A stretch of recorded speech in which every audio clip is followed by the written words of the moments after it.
श्री गणेशाय नमः। ओम ब्रह्म बृहस्पति देवाय नमः। आप सभी का हमारे चैनल पर तालियों के साथ स्वागत है।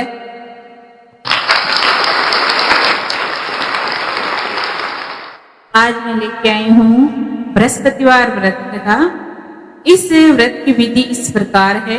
इस दिन बृहस्पति जी महाराज की पूजा होनी चाहिए और इस दिन आपको एक समय ही भोजन करना चाहिए। भोजन भी पीले रंग का होना चाहिए और पीले वस्त्र धारण करना चाहिए। पीले पुष्पों को भगवान को अर्पण करना चाहिए और चने की दाल और पीले कपड़े सब पीले पीले घर में करना चाहिए। सब पूजन पाठ उस दिन और कथा सुननी चाहिए। बृहस्पति महाराज की कथा इस प्रकार है। किसी गांव में एक साहूकार रहता था जिसके घर में अन्न वस्त्र और धन किसी चीज की कमी नहीं थी, परंतु उसकी स्त्री बहुत ही कृपण थी। वह किसी भिक्षार्थी को कुछ नहीं देती थी, सारे दिन घर के काम काज में लगी रहती थी। एक समय एक साधु महात्मा जी बृहस्पतिवार के दिन उसके द्वार पर आए और भिक्षा की याचना की। स्त्री उस समय घर के आंगन को लीप रही थी। इसी कारण साधु महाराज से कहने लगी, महाराज आज तो मैं अपने घर को लीप रही हूँ, मुझे आज तो अवकाश नहीं है, आप फिर किसी अवकाश के समय आना। महात्मा जी खाली हाथ चले गए। कुछ दिन पश्चात वही साधु महाराज आए, उसी तरह भिक्षा मांगी। साहूकारनी वह उस समय लड़के को खिला रही थी। कहने लगी, महाराज मैं क्या करूं, मुझे तो अवकाश ही नहीं है, इसीलिए आपको कुछ भिक्षा नहीं दे सकती।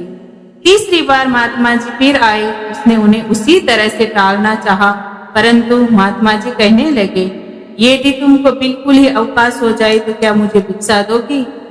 साहूकारनी कहने लगी, हाँ महाराज, यदि ऐसा हो जाए तो आपकी बड़ी कृपया होगी। साधु महात्मा जी कहने लगे कि अच्छा, एक उपाय बताता हूँ, वह करो। तुम बृहस्पतिवार को दिन चढ़ने पर उठो, सारे घर में झाड़ू लगाकर कूड़े को एक कोने में जमा कर दो और घर वालों को कह दो उस दिन हजामत जरूर बनाए और चौका इत्यादि मत लगाओ। तुम खाना बनाकर चूल्हे के पीछे रखा करो, सामने कभी न रखो। संध्या अंधेरा होने के बाद ही दीपक जलाया करो। बृहस्पतिवार को पीले वस्त्र मत धारण करो, न पीले रंग की चीजों का भोजन करो। यदि ऐसा करोगी तो तुमको घर का कोई काम नहीं करना पड़ेगा। साहूकारनी ने ऐसा ही किया। बृहस्पतिवार को दिन चढ़ने उठी, झाड़ू लगाकर कूड़े को घर में जमा कर दिया।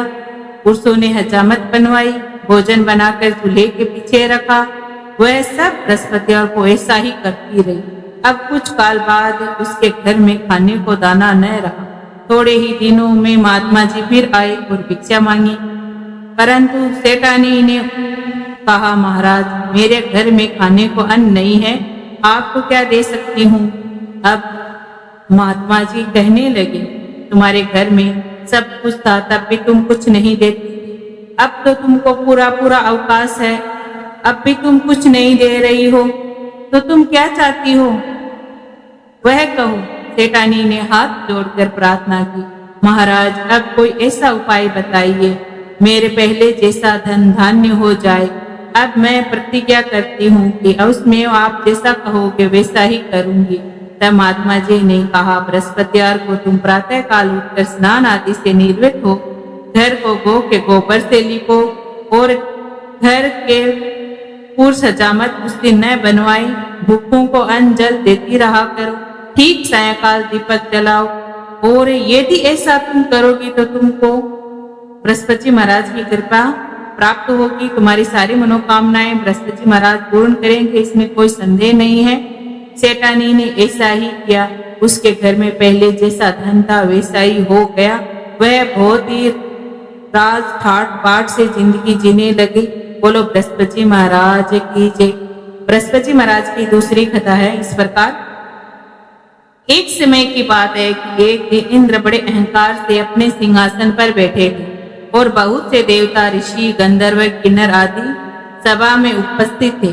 जिस समय बृहस्पति वहां पर आए तो सब के सब उनके सम्मान के लिए वहां खड़े हुए, परंतु इंद्र गर्व के मारे वहां खड़ा न हुआ। यद्यपि वह सदैव ही उनका आदर किया करता था। बृहस्पति जी अपना अनादर समझते हुए वहां से उठकर चले गए। तब इंद्र को बड़ा शौक हुआ कि देखो, मैंने गुरुजी का अनादर कर दिया, मुझसे बड़ी भारी भूल हो गई। गुरुजी के आशीर्वाद से ही मुझको ये वैभव मिला है। उनके क्रोध से ये सब नष्ट हो जाएगा, इसीलिए उनके पास जाकर उनसे क्षमा मांगनी चाहिए, जिससे उनका क्रोध शांत हो जाए और मेरा कल्याण होवे। ऐसा विचार कर इंद्र उनके स्थान पर गए। जब बृहस्पति ने अपने योग बल से यह जान लिया कि इंद्र क्षमा मांगने के लिए यहाँ आ रहा है, तो संयोगवश से गुरु बृहस्पति महाराज वहां से अंतर ध्यान हो गए और इंद्र को वहां घर पर नहीं मिले। जब इंद्र ने बृहस्पति को घर पर न देखा तो निराश होकर लौट आए। जब दैत्यों के राजा वृषवर्मा को यह समाचार मिला तो वह अपने गुरु शुक्राचार्य की आज्ञा से इंद्रपुरी को चारों तरफ से घेर लिया। गुरु की कृपा न होने के कारण देवता हारने व मार खाने लगे। उन्होंने ब्रह्मा जी को विनय पूर्वक सब वृत्तांत सुनाया और कहा कि महाराज, दैत्यों से किसी प्रकार बचाइए हमको।